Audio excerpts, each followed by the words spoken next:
O depoimento a seguir faz parte de um banco de dados criado pela Fundação Sozandrade pela Favela do Samba, com o objetivo de reunir informações sobre a trajetória da Sociedade Recreativa Favela do Samba ao longo de seus 70 anos de existência.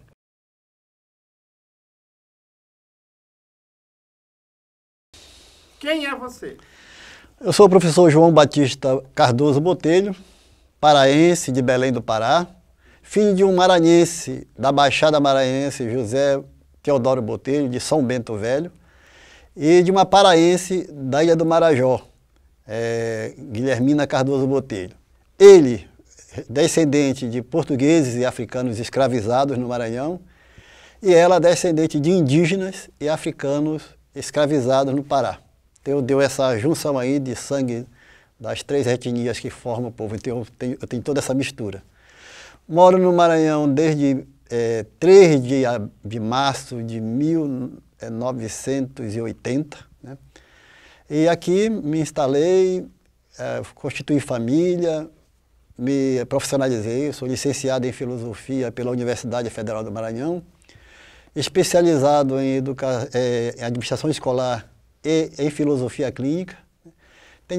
Estou buscando terminar um mestrado. E tem toda uma militância social engajada em diferentes movimentos sociais. Sou ex-menino de rua, haja vista ter sido órfão desde os 7, 8 anos de pai e mãe. E a partir dos 9 anos eu trabalho para sobreviver. E depois de adulto, voltei a estudar, já que eu fiquei um intervalo de 10 anos sem acesso à sala de aula, de 10 aos 20 anos. Né? Um desafio resgatar esse espaço, esse tempo. E aqui concluí a licenciatura. Sou funcionário público federal do Instituto Federal do Maranhão há 33 anos. Né? Fui vereador da capital por 2 mandatos. Fui secretário, tive o privilégio e o orgulho de ter sido secretário na gestão do Dr. Jackson Lago como prefeito da capital. Participei da gestão Conceição Andrade, da gestão Tadeu Palácio. E tive o privilégio de ser um dos primeiros a instituir, na gestão da Conceição Andrade, o trabalho social com crianças e adolescentes em São Luís. Sou militante do movimento negro, do movimento da criança e do adolescente. Fui coordenador, um dos coordenadores nacional do Movimento Nacional de Meninos e Meninas de Rua e tive o privilégio de ser um dos que esteve à frente da mobilização nacional para a constituição do Estatuto da Criança e do Adolescente. Uma trajetória de engajamento e de luta pelos direitos humanos, pela inclusão social. Exatamente pela condição histórica de viver, sair de uma população, de uma família empobrecida, pelas circunstâncias aí da conjuntura sociopolítica e econômica do país, e me sinto com a responsabilidade social de alguma forma, devolver para a população brasileira, principalmente as camadas mais excluídas, o investimento que foi feito em mim, seja como estudante de escola, universidade pública, e seja hoje como servidor público. Então é um pouco do meu perfil, né? E tive o privilégio, né, da trajetória de maranhense, já agora aqui já, portanto, há 41 anos, tive o privilégio de fazer parte de um bairro, como o bairro do Sacavém, um bairro popular, com cerca de 100 anos, por aí assim, e lá encontrei a Favela do Samba, que foi uma das minhas paixões na chegada, ao ponto de eu me incorporar na gestão daquela agremiação por alguns anos. Como você chegou à Favela do Samba? Pois é, eu era o anticarnavalesco. Eu não brincava carnaval. Eu sou ex-seminarista, nessa caminhada toda passei pelo seminário e a minha formação religiosa acabou me criando reservas com relação à folia de Momo. Então eu tinha essa resistência. Já a minha esposa, minha querida professora Socorro Botelho, minha fonte de inspiração permanente, ela nasceu no berço da folia de Momo. O pai dela tinha escola de samba, o pai dela tinha turmas lá pelo bairro do João Paulo. Então ela tinha e tem essa questão do samba nas veias. E sempre me convidava: Batista, vamos brincar, vamos sair na escola, a favela, a escola do bairro, ainda tinha o Salgueiro na época, né, também, a escola do bairro, vamos brincar. Aí eu topei o desafio e participei do carnaval, salvo engano, de 90, né? E aí, estando nesse carnaval, nós ficamos em segundo lugar, né? E eu fui para a tradicional feijoada de comemoração nas domingueiras da favela do Samba. E o carnavalesco de então era o Eugênio, né? E o Eugênio, no desabafo de o título não ter ido, atribuiu parte da responsabilidade pelo não sucesso da escola à ausência de brincantes efetivamente do bairro, né? Pessoas do bairro que não se envolvem na escola e que não assumem a escola, e jogou na nossa cara, e eu estava lá com o primeiro carnaval de favela, recebendo esse desafio na cara, né? E aí, já engajado em várias lutas, eu disse: socorro, vamos assumir, vamos entrar na escola? Então a Batista sai disso, mas ela acabou gostando da ideia, mas nunca imaginou que eu estava propondo para ela que eu fosse participar da gestão da favela. E aí fui indicado, é de se reconhecer, no primeiro momento indicado pelo então presidente, salvo engano, acho que era a transição do Teles, né, era a transição, aí Renato me motivou e eu acabei aceitando o desafio corrigindo a informação. Aí eu peguei o que aconteceu, me passei para dentro da escola e acabei me propondo a escrever um enredo, uma proposta de enredo para o carnaval seguinte. E então, aí entrei nesse desafio do Eugênio, entrei para a escola e acabei escrevendo o enredo, que o Euclides Moreira Neto pegou a ideia e transformou numa sinopse muito boa, né? Ficou muito interessante, onde nós contávamos, naquela ocasião, a história do Brasil às avessas, né? Tanto é que o título é Me Engana Que Eu Gosto, né? Os falsos heróis, o falso descobrimento, tudo isso que a gente contou no canal e transformou isso num belo enredo, que nos deu o título seguinte, né, de campeão do ano seguinte. E aí foi quando foi feito o convite para que eu pudesse assumir a escola e tal. Aí eu topei o convite e acabei me tornando presidente com o propósito de contribuir. Sabia das limitações do ponto de vista estrutural, financeiro, para bancar uma escola, né? E a escola de ponta da cidade sempre destacou-se como uma das primeiras escolas. Mas eu acreditava na mobilização, na capacidade de articular e topei o desafio, né? Não durou 6 meses para eu cair na realidade, que não era simples assim. Como todo ambiente tem os desafios, tem as disputas de espaço, tem as disputas de poder e tem também aquela estratégica a atividade de tentar manipular pessoas, né? Coloca numa gestão para fazer a gestão no lugar da pessoa. E eu não sou, nunca fui, nunca serei pessoas de assumir uma coisa para fazer de conta. E eu tinha assumido a escola para bancar tudo aquilo que era possível. A gestão foi esvaziando, o boicote tirou pessoas da gestão, aí ficamos na diretoria, eu e o Jorge Feres, que era o tesoureiro da minha gestão. Ficamos os dois, e aí eu sempre faço questão, por onde passo, de registrar uma presença que nunca se ausentou, independente da gestão que estava, que foi exatamente o nosso querido Euclides Moreira Neto. Eu sempre digo que os anos que eu fiz gestão na escola e coloquei a escola na rua, a diretoria se virava e colocava 50% e os outros 50% saía dos cofres, não sei, dos salários, da renda do Euclides, que era realmente uma pessoa muito dedicada, sempre foi, durante todo o tempo que eu estive vivendo o dia a dia da escola. Certo que colocamos 2 carnavais, ganhamos o título seguinte com o enredo de Eurico a Deodoro, a praça que é do povo, né? Ganhamos o título, uma bela homenagem, fizemos uma réplica da Biblioteca Pública fantástica naquele período, muito interessante. E vivemos, portanto, essa coisa. Então chegamos na favela do Samba, né? Respondendo, de fato, a essência da pergunta, primeiro por um desafio feito pelo Eugênio, a motivação da minha esposa, que tinha na veia o carnaval, né? E a minha vontade de servir a minha comunidade, já que eu estava engajado nas lutas, né, pelos direitos, pela urbanização, pela moradia digna, pelo transporte público, e por que não entrar na cultura de Momo, que tinha a escola que era referência na cidade. Por que você saiu da favela? Pois é, o primeiro desencanto foi esse, perceber que não foi possível fazer da escola de samba um ambiente para além de colocar um carnaval na rua.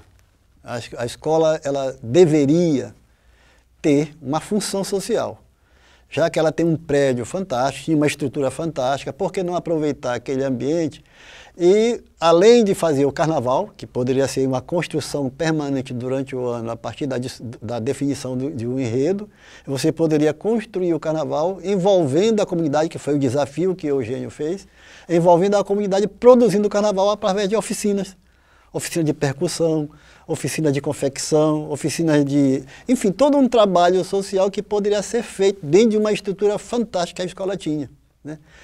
No entanto, não foi possível essa dinâmica porque não estava muito transparente na cabeça das pessoas que faziam, de modo geral, a escola acontecer. Então, o primeiro desafio foi esse, a frustração de não aproveitar o que estava potencializado na estrutura da escola para a comunidade. Desafio 1. Desafio 2, o abandono, a debandada que se deu da gestão da diretoria da escola, né? Por conta exatamente do boicote que a gente sofreu, né, por um dos membros da diretoria, não é nem a diretoria, da escola, porque nem estava na diretoria, e esse boicote, dada a influência que tinha sobre as pessoas lá, acabou esvaziando a gestão. Eu fiquei só, eu, Jorge Feres, e fora da diretoria, mais engajado, o Euclides, como já citei anteriormente.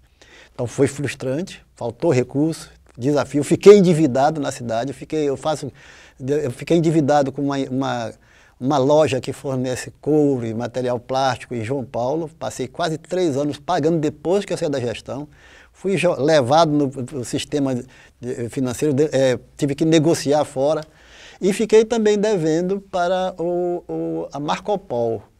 Eu quero registrar aqui o Manduca. Naquela ocasião, salvo engano, ficamos devendo 25 mil cruzeiros, ou milhões de cruzeiros, não sei qual é a moeda da época. Sei que o valor macro era 25 mil, não sei quanto. E ficamos devendo, e diga-se de passagem, dada a dificuldade, porque o primeiro desafio foi pagar 12 mil e pouco que ficou para o pessoal lá do João Paulo, né? E que passamos alguns anos para pagar. E depois íamos iniciar a pagar, já fora da gestão, em muito tempo, o Manduca. E o Manduca dispensou essa conta. Ele não chegou a dizer, Botelho, deixa para lá.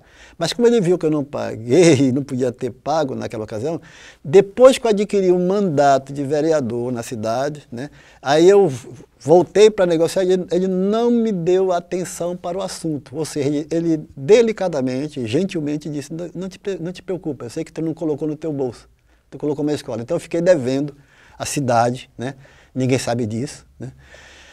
Desafio 2 foi esse, a questão financeira da escola. Desafio 3, o carnaval, o segundo título que eu estava disputando com a escola, como presidente, houve uma celeuma na cidade, a turma do quinto não ia desfilar formalmente, mas pediu o direito de fazer o arrastão final. Houve uma discussão, houve um acordo, e a escola acordou. A Favela do Samba acordou que, como campeã do ano anterior, ela faria o desfile final, o seu arrastão, né? E depois abriria espaço para a turma do quinto entrar com o arrastão dela e nós nos incorporaríamos no arrastão. Era um acordo feito, que eu não estive na reunião, mas quem esteve lá representando acertou, e eu sempre aprendi com meu pai que palavra dada, palavra honrada, não importa se está escrito ou não no papel, a sua palavra está empenhada, tem que ser honrada. E assim foi feito, a escola passou brilhante, como sempre, fizemos nosso arrastão, e quando foi na hora da escola abrir espaço para o quinto entrar e a gente se incorporar,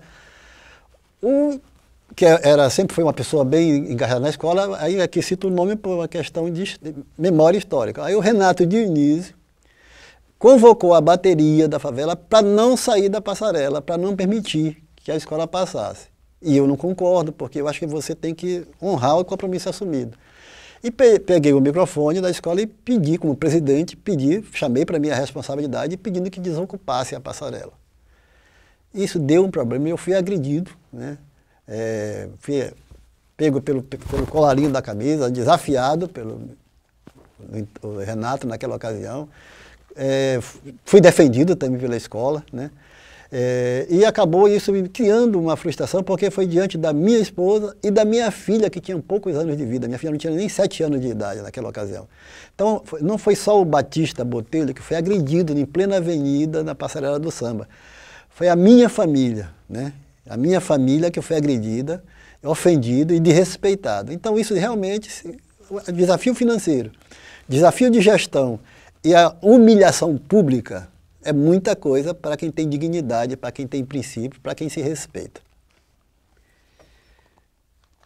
Eu creio que os interesses políticos dos candidatos, do próprio Renato, que sempre, na época, tentava o primeiro mandato e nunca conseguiu ser eleito, causou uma ciumeira, até porque, eu acho que foi em 92 ou foi em 93, você foi também candidato, foi eleito e ele não. Isso deve ter sido determinante, não?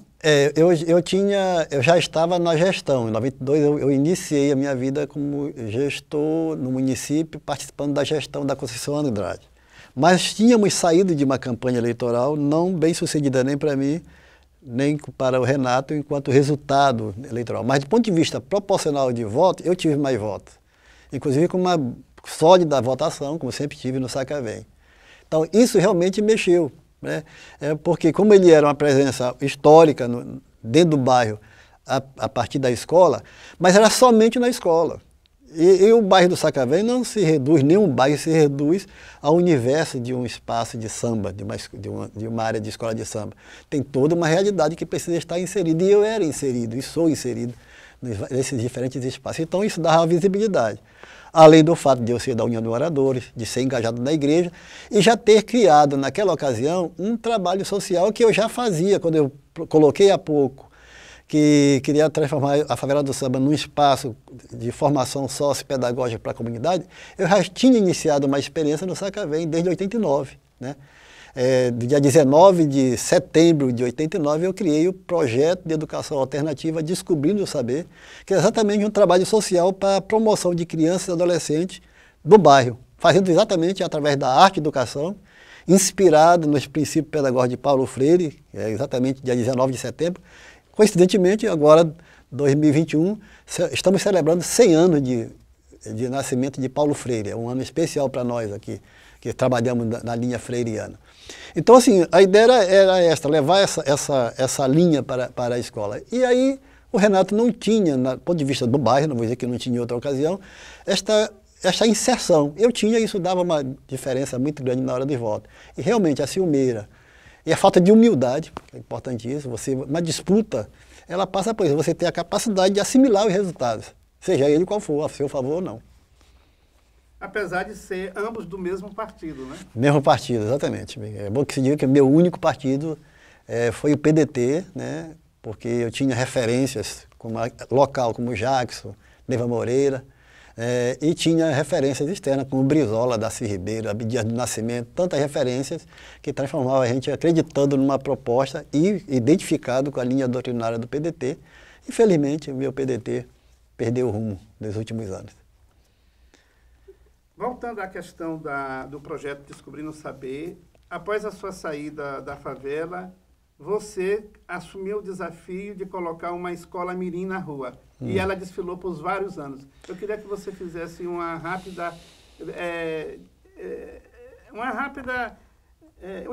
rápido histórico sobre essa experiência que foi com a escola Descobrindo o Saber e por que acabou. Perfeito. Resgato aqui a própria memória do ser humano João Batista Cardoso Botelho. Como eu falei, eu sou paraense e com 7 anos perdi meu pai e com 8 anos perdi minha mãe. Então eu fiquei órfão desde os 8 anos de idade. Dos 9 aos 15, 16 anos eu trabalhei como vendedor ambulante nas ruas de Belém. Que eu sempre digo que eu ex-menino de rua porque eu passava de 12 a 14 horas do meu dia nas ruas de Belém do Pará, trabalhando como vendedor ambulante de vários tipos de coisas. Portanto, eu vivia nas ruas, né, e dormia em casa. Aos 16, 17 anos, eu fui trabalhar como balconista em um comércio do bairro e tal. E aos 20 anos voltei a estudar. Parei de estudar com 10 anos, na 5ª série do ensino primário na época, e voltei a estudar com 20 anos, na 6ª série ainda ensino primário. já primeiro grau já. Então, terminei com o ensino primário e terminei e voltei com o primeiro grau. Com 11 anos, sempre digo, com o bigode na cara, falando grosso com colegas de 10 anos. Repeti a 6ª série, né? Repeti a 6ª série, então foi um desafio. Então, quando eu cheguei no Maranhão, eu vim, em princípio, para prestar seletivo para o 2º grau através do projeto Minerva, parece que existia na época. Tanto é que o meu 2º grau eu fiz no supletivo, quando eu estava no 2º ano do 2º grau, eu fiz supletivo, passei e acabei ganhando um ano nesse processo todo. Me instalei no Maranhão, né, com essa consciência de origem, filho de famílias empobrecidas, excluído dos direitos essenciais, né, básicos, saúde, educação, moradia. E né, eu passei no vestibular aqui em 80, né, já naquele período com o ensino superior concluído, já funcionário público da então escola técnica, consciente de que eu tinha sido privilegiado com conquistas que outros não tiveram. E sempre tive a consciência da devolução. Eu tenho uma dívida, eu sempre classifico dessa forma, Euclides, uma dívida social impagável para com o povo brasileiro que investiu em mim. Ah, mas tu disseste que ficaste 10 anos sem estudar, mas me formei em escola pública. O meu curso superior é de escola pública. O meu emprego é de escola pública. Então, o povo brasileiro não só me deu qualificação profissional de nível superior, como também me banca como funcionário público. Então, eu tenho uma dívida social que eu tenho que retribuir de alguma forma, por isso meu engajamento, já ao longo dos meus 65 anos de idade, espero ter saúde e vida para poder devolver isso o mais longamente possível. Então, consciente dessa condição, eu participei de um movimento da igreja, da comunidade eclesial de base da Igreja Nacional da Penha, que foi a campanha da fraternidade de 1987, me desculpem se as datas não forem corretas, eu tenho essa limitação. Era quem acolhe ao menor, a mim acolhe. Era o tema da campanha da fraternidade daquele ano. E naquele ano, por volta de 87, 88, eu estava terminando a minha gestão como um dos coordenadores nacional do Movimento Nacional de Meninas e Meninas de Rua, que gerou e mobilizou o Brasil todo para, paralelamente ao processo constituinte de 88, apresentar a que seria a primeira emenda, a primeira alteração na Constituição de 88, que foi exatamente o Estatuto da Criança e do Adolescente. Ex-menino de rua, engajado no movimento social da criança e do adolescente, participando da coordenação nacional, recebi um desafio na coordenação nacional, saindo da gestão, o pessoal perguntou, agora que vocês estão voltando para a base, vão fazer o quê? Um acúmulo que vocês adquiriram ao longo desse tempo. Então, quando eu cheguei no Sacavém, de volta, né, da gestão, não que eu estivesse morando fora, mas das saídas e vindas, eu passei a observar o bairro. Tema da campanha da fraternidade, quem acolhe o menor, a mim acolhe. Movimento Nacional Menino de Rua mobilizando o país para discutir direitos de criança e adolescente. E eu vendo no bairro do Sacavém crianças de 2, 3, 4, 5, 7 anos catando coisas nos lixões do bairro. Né? Quem chega no Sacavém encontra um grande fosso na chegada, e ali tinha um lixão, e ali havia crianças ali dentro. Passei a observar isso. Ao mesmo tempo eu via adolescentes nas rodas do bairro, pagodeando, batendo, cantando, e eu via talentos, pessoas cantando com bastante melodia, com coordenação, batendo caixa, tambor, tocando viola. E também via atletas, crianças jogando futebol ali, né, adolescentes. Então veja bem, crianças pequenas mesmo no lixão, adolescentes nas esquinas ocupando o tempo de forma improdutiva, eu diria assim, do ponto de vista da perspectiva de futuro. E via adultos, e aqui tem uma figura, um ser humano simbólico que eu gosto de destacar, dois.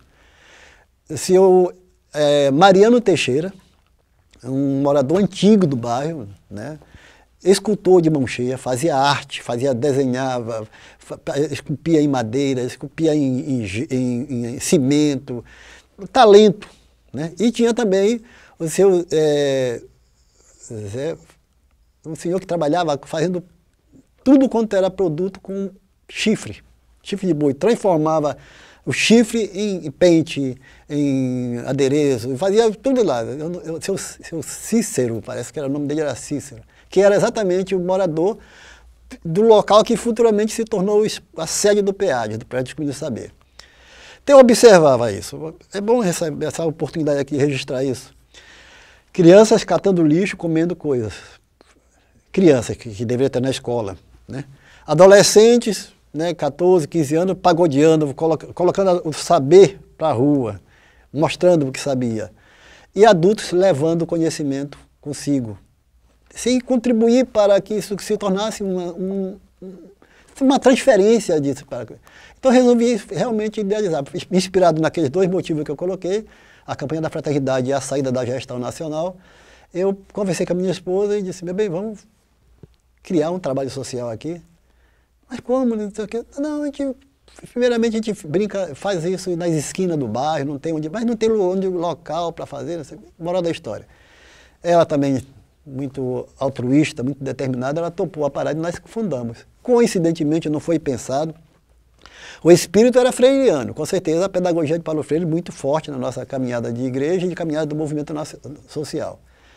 E fundamos no dia 19 de setembro de 1989 o PEADES, Projeto de Educação Alternativa de Descobrir o Saber, inspirado em Paulo Freire e coincidentemente no dia do nascimento dele, né? Então, enfim, começamos o trabalho social nessa perspectiva de pegar os saberes que estavam ali nas crianças, nos adolescentes e nos adultos. Por isso o título da entidade, o nome social, Projeto Descobrindo o Saber, através de oficinas, através da arte e educação, ajudar essas crianças a perceber os talentos que tinham, ajudar a desenvolver para que eles pudessem colocar a serviço de si e da comunidade. Então, por isso o projeto. Trabalhamos, ele durou cerca de 25 anos. Fantástico o trabalho. Nós temos hoje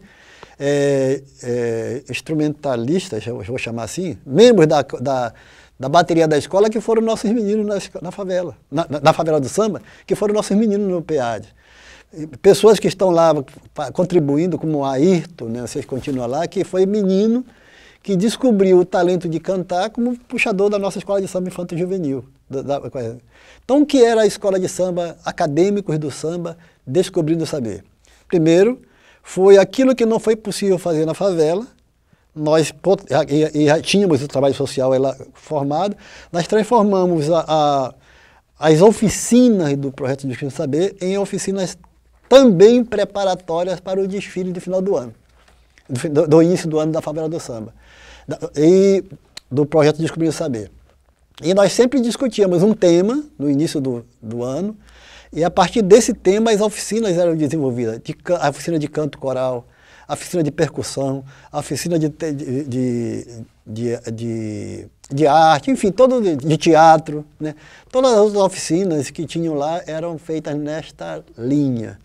E nós fizemos, Euclides, aí foram 10 anos, né? Foram 10 anos de o acadêmico do samba Descobrindo o Saber, abrindo oficialmente o Carnaval de Passarela, né?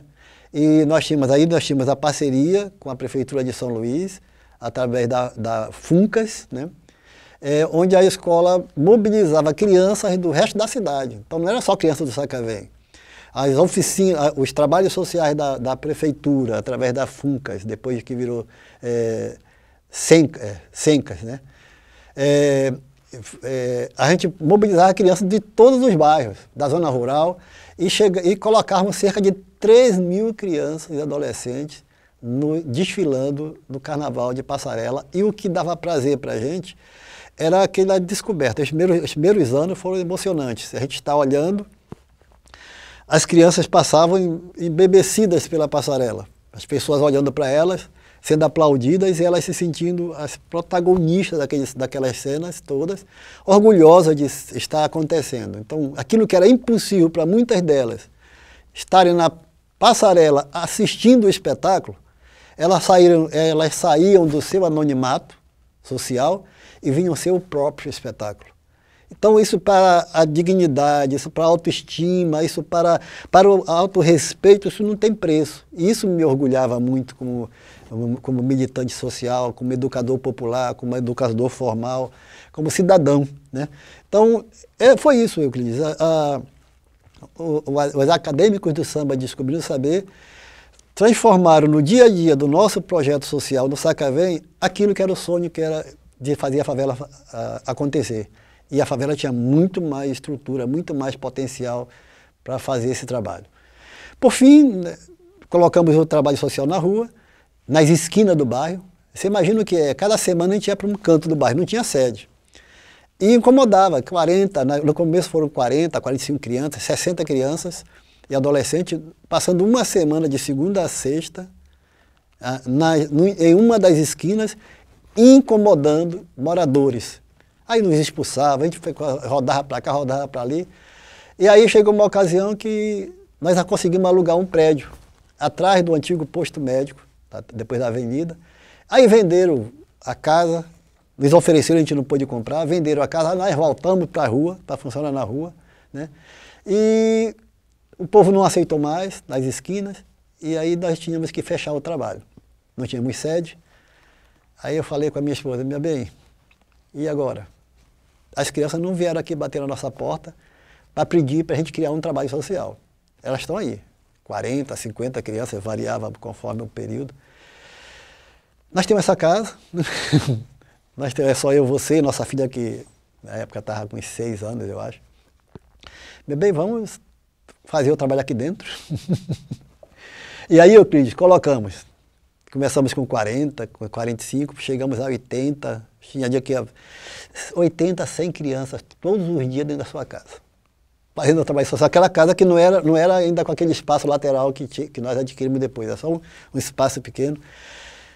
Entre aspas, destruíram nossa casa. Destruíram, né? Acabaram com a lavanderia, acabaram com a máquina de lavar, acabaram com tudo. Mas tá ali, a mulher aceitou, assimilou isso. Então, foi uma experiência rica. Até que a gente comprou depois, conseguimos um patrocínio com as irmãs de São José de São Jacinto. Conseguimos uma verba, compramos uma casa em frente à nossa casa e passamos a colocar ali o trabalho social. Depois tínhamos um terreno onde é a sede, nós doamos para a entidade para poder construir. É uma longa história. O capítulo PEADES tem uma bela trajetória. Infelizmente, para concluir com por que acabou, nós não tivemos a sabedoria de criar uma dinâmica de autossustentabilidade para o projeto social, que brilhantemente cumpriu o trabalho. Como eu sustentava com a minha renda, seja de secretário municipal, seja de vereador, né, todo o nosso dinheiro, grande parte era para isso, para investir no social, para garantir essa infraestrutura, né? E quando eu acabou meu mandato em 2008, né, a gente ainda conseguiu manter por mais uns 4, 5 anos, né, com o salário de professor, que depois foi caindo, foi deixando. Aí foi o tempo que eu fui morar em Barra do Corda por 5 anos, ficou um grupo de abnegados, companheiro a Ângela, a Gregória, o Joá, o Jorge, a Ruth, a filha de Gregória, desculpe não lembrar o nome dela nesse momento, pessoas que acabaram segurando por um período PEADES, a Aurélia, né? Mas depois não dá, porque não dá para ficar voluntário assim, enfim. Aí tivemos que fechar, começou a ser depedrado o trabalho, levaram as máquinas que tinham lá dentro de costura, levaram o fogão, levaram prataria, levaram instrumentos musicais, e a gente acabou tendo que obrigatoriamente fechar. E agora, recentemente, há cerca de 2, 3 anos, nós doamos o prédio para a paróquia de Fátima, né? Porque no estatuto era previsto, que pese o terreno ter sido nosso, da minha família, nós doamos o terreno para a construção da sede da entidade. E colocamos em estatuto que o patrimônio seria doado para uma instituição que tivesse semelhante perfil do ponto de vista social. E aí, como a paróquia, na época onde eu moro, não sei se eu não consegui me comunicar correto com o pároco de então, acabou não assumindo o prédio, nós doamos para a paróquia de Fátima, que criou uma instituição para isso. E agora eu sei que a paróquia, o pároco de Fátima, pela dificuldade também de manter o projeto, está cedendo ou doando para um coletivo nós, né, que vai resgatar o projeto de Descobrindo o Saber, né? Então, fico feliz que volta a linha e o mesmo princípio, e está lá. Então, É um patrimônio público, não é privado, não é particular meu, é público, eu digo assim, é do coletivo da comunidade, né? E em que pertence da minha família, mas foi doado, e tudo que está lá vai ser entregue para o coletivo. Voltando à favela, qual a sua maior alegria na favela do Samba? Olha, essa experiência de ter vivido o carnaval, né? De ter me possibilitado, como autor do enredo, Me Engana Que Eu Gosto, e ter conseguido esse carnaval, essa questão da autoestima. Né? Eu acredito que aquele carnaval, que pesa o desafio, né, feito depois do resultado, né, do Euclides, mas aquele carnaval que eu coloquei não como presidente, mas como autor do enredo, aquilo resgatou em mim a autoconfiança de que era possível avançar.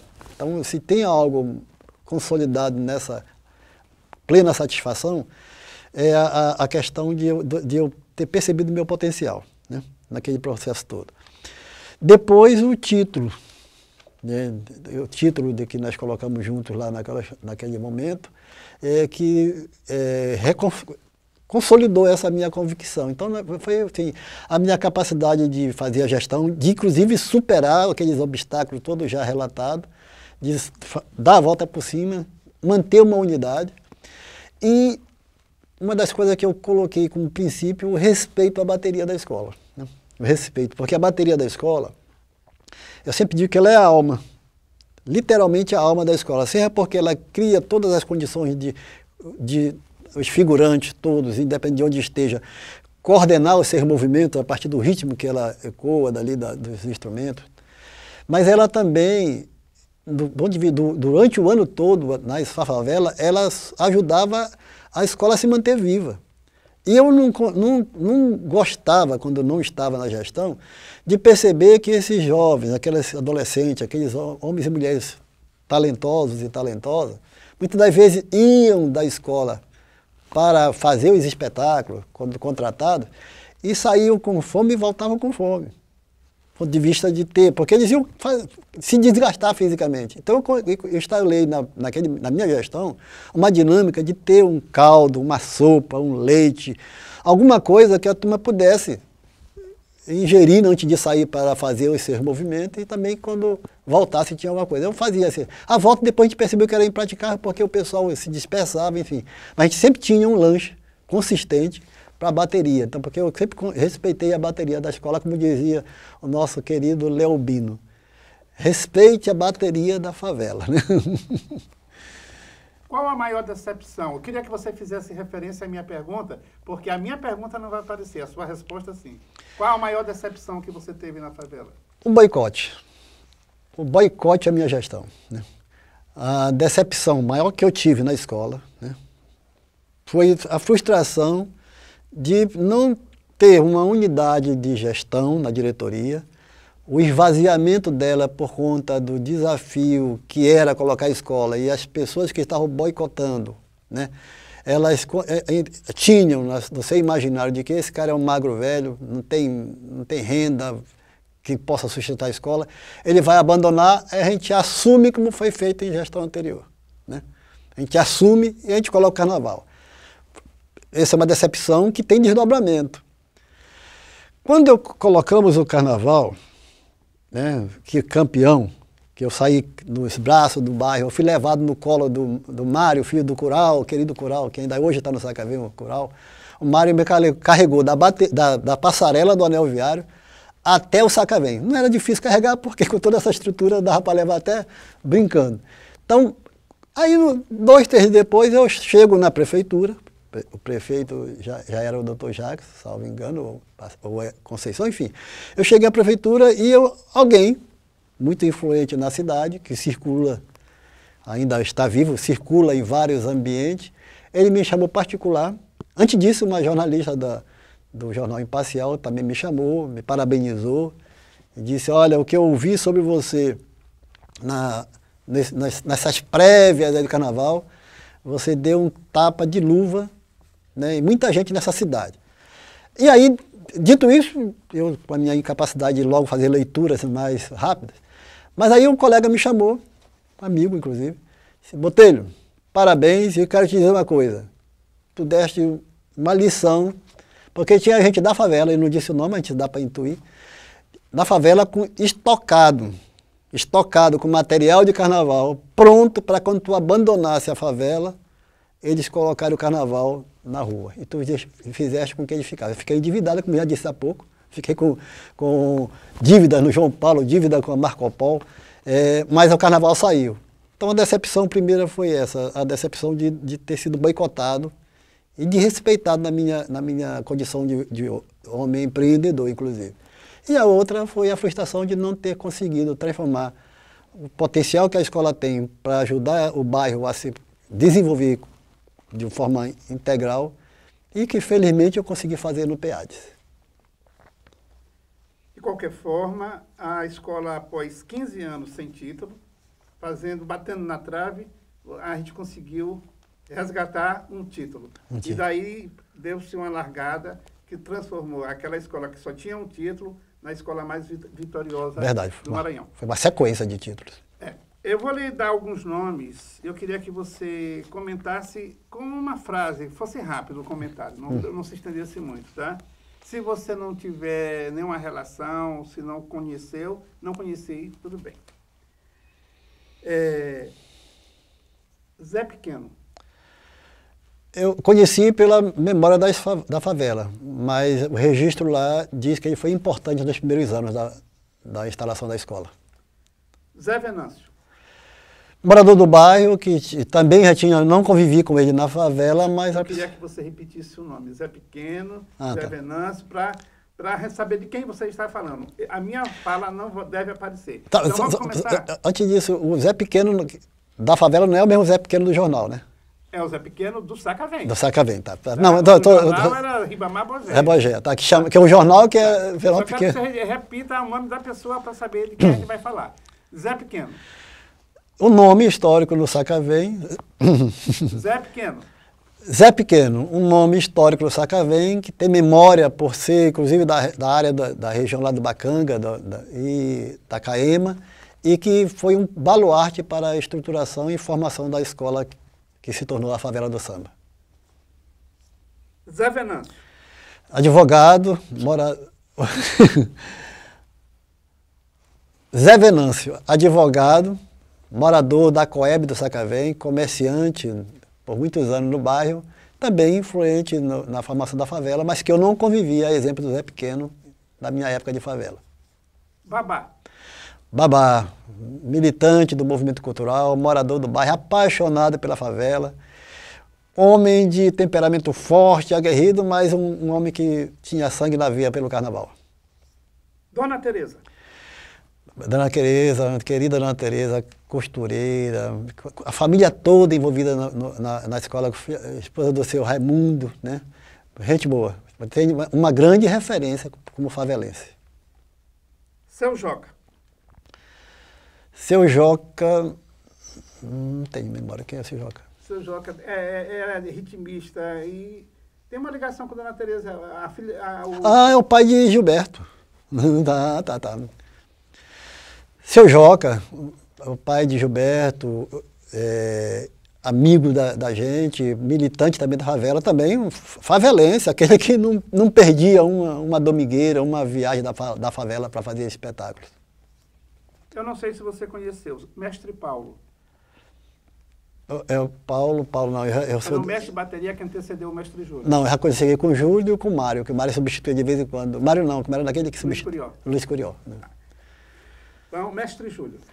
Mestre Júlio, uma referência como ritmista, como mestre de bateria e que também, por muitos anos, carregou a escola à frente daquela bateria e que tinha o respeito da comunidade e o respeito da cidade. Luiz Curió. Auxiliar, né?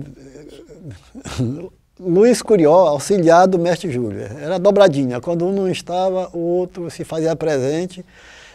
Com a diferença de que o mestre Júlio, com um pouco mais de domínio das técnicas e tudo mais, concentrava mais sobre si o comando da favela. Vovô, um puxador histórico que era da ala secundária da escola e que eu tive o privilégio né, reconhecendo o talento dele, pensá-lo para a condição de puxador oficial da favela, em sucessão ao querido Screte e o irmão do Screte, o Tião, né, que tinha o Screte tinha partido, né, e o vovô veio, né, e eu tive o prazer de estar conduzindo o vovô à primeira condição de puxador oficial da escola. Júlio Matos. Carnavalesco, né, que eu convivi, que com a sua simplicidade. Júlio Matos, carnavalesco que eu conheci já quando cheguei na favela, também apaixonado pela escola, afinado com o carnavalesco da escola, e que também respeitou muito o meu trabalho, sempre ouvia minhas opiniões, é uma pessoa que eu tenho carinho também. Eugênio Araújo. Aquele que me desafiou. Eugênio Araújo, aquele que me desafiou. Eugênio Araújo, aquele que me desafiou, né, que me provocou a ir para a escola, mas que também teve uma grande contribuição e que eu tive o prazer, que é exemplo do Euclides, ter também feito o prefácio do meu livro Memória do Sacavém, onde retrato muito do Sacavém e muito da escola. Renato Dionísio. Não resta dúvida que o Renato Dionísio é um personagem marcante da favela do samba. Ele carregou por muitos anos a escola, contribuiu muito com a escola, mas o temperamento dele consegue com que ele, em 30 segundos, destrua aquilo que ele construiu em 10 anos, um ano. Então, para mim, a grande frustração foi o Renato Dionísio, que me motivou a ser gestor da escola, foi aquele que me boicotou. Portanto, tenho meu respeito como cidadão, como pessoa humana, mas não tenho minha consideração como articulador cultural. Fafá. Fafá, nosso querido Fafá, lá da Rua do Mato, né? Rua do Mato, baterista, ritmista, uma pessoa que morreu, né? Mas deixou sua trajetória na favela. O Fafá era um grande homem, uma pessoa que estava sempre lá na sua simplicidade também, mas sempre presente, aliado da gestão Batista Botelho. Não sei se você teve relação. Geisa Moraes. Geisa Moraes, da Coab, né? Da Coab, ela esteve na minha pós-gestão, ela chegou para fazer a gestão futura. E creio que teve igual desafio de conviver com os boicotes. Zé Raimundo Gonçalves.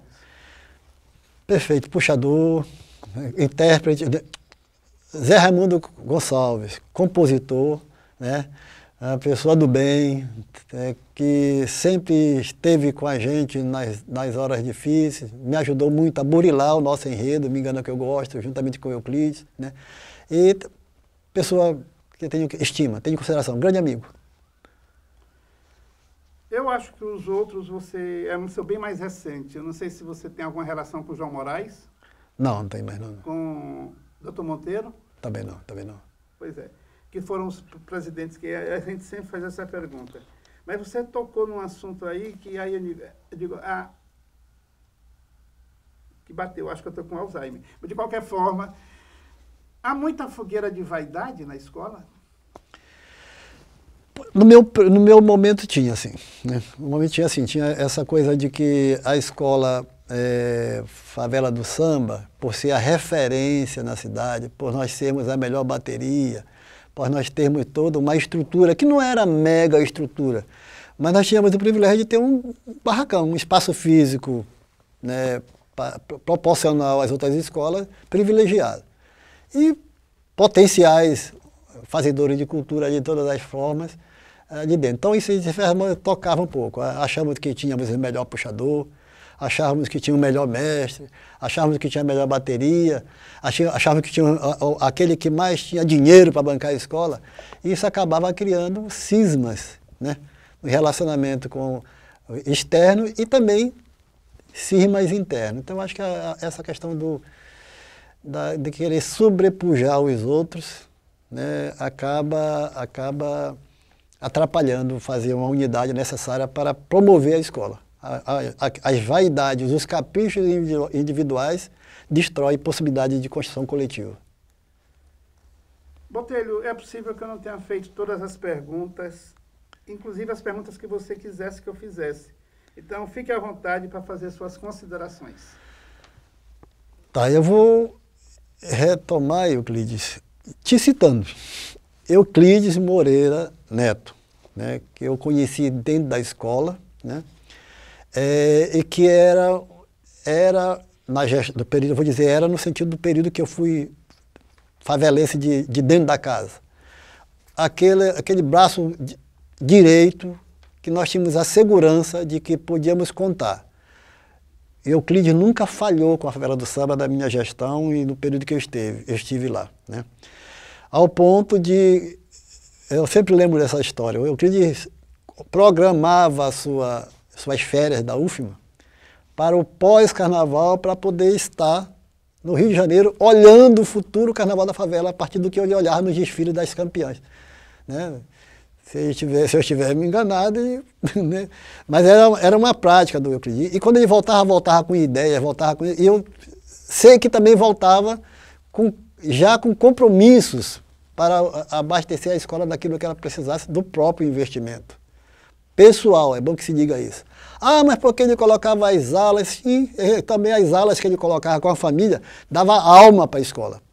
Porque eu sei que ia colocar ala. Além de presidente, eu abraçava 3, 4 alas, que no final da história a gente distribuía as fantasias para o pessoal poder desfilar.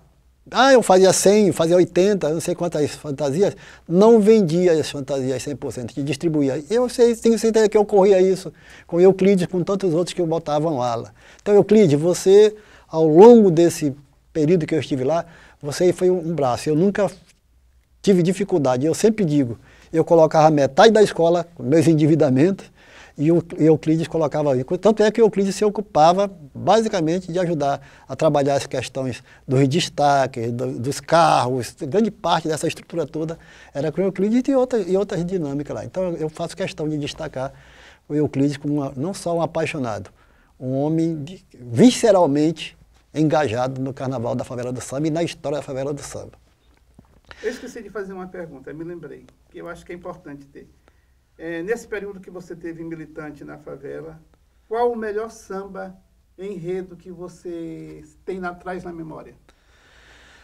Olha, eu gosto muito do samba que nós geramos com o Carnaval Campeão, me engana que eu gosto, né? O Carnaval que nós colocamos, eu não estou conseguindo lembrar o nome dele, depois a gente vai ter que apagar isso aqui. Eu não lembro, mas acho que me engana que eu gosto mesmo, o título. Né? O título era Me Engana Que Eu Gosto. Brasil, Brasil, Brasil, arco-íris de esperança, gigante adormecido, eterno sonho de criança, quem te gerou, balançou, na cirandinha let's go, dólares, muito, muito bonito. Eu lembro muito bem desse samba e gosto dele, né? Gosto dele também. E esse samba... ressalte-se que foi o ano que Maria Aragão desfilou pela segunda vez com a gente. Tá, gente, pois é. A primeira foi em 89, a última foi em 82 e o carnaval foi em fevereiro. E ela 92. 92? Hein? 92, né? 92. 98, falou 82, é 92. 89, 92. Esse samba para mim foi muito forte. Eu acho que por isso, como foi a partir da nossa primeira lavra, né? Porque, tu sabe, eu escrevi um texto e você fez aquela adequação, né, e junto nós fizemos, ficou muito, muito interessante aquele momento. Então é um enredo muito bom, eu gosto. Eu também, eu gosto, se bem que não era da minha época, eu gosto do samba que homenageou de Lumelo, não foi? Na região de Lumelo. Adoval. Adoval, né? Eu gosto também daquilo. Você não chegou a conhecer Adoval, não, né? Conheci Adoval, sim. Ele estava fora, fornecia, foi uma das pessoas que eu comprei fiado para botar a escola na rua. Mas aí eu não fiquei devendo, paguei também, não fiquei devendo. Mas conheci Adoval. O que você poderia dizer sobre Adoval, só para a gente ficar naqueles nomes? Adoval é uma pessoa que, na minha gestão, no meu período, ele não era uma presença mais 100% da escola, mas era uma presença frequente no período da produção do carnaval. Seja por conta do carinho que ele tinha para a escola também, mas seja também por conta como ele trabalhava. Ele tinha uma loja de produção de material de carnaval, Ele é uma referência. Eu sempre utilizei e quero dizer que comprei muito fiado na mão da Doval para ajudar a escola a ir para a rua. Então, também é uma boa referência para a favela do samba. Esta ação tem o apoio da Lei Aldir Blanc por meio da Secretaria de Estado da Cultura, Governo do Maranhão e Governo Federal.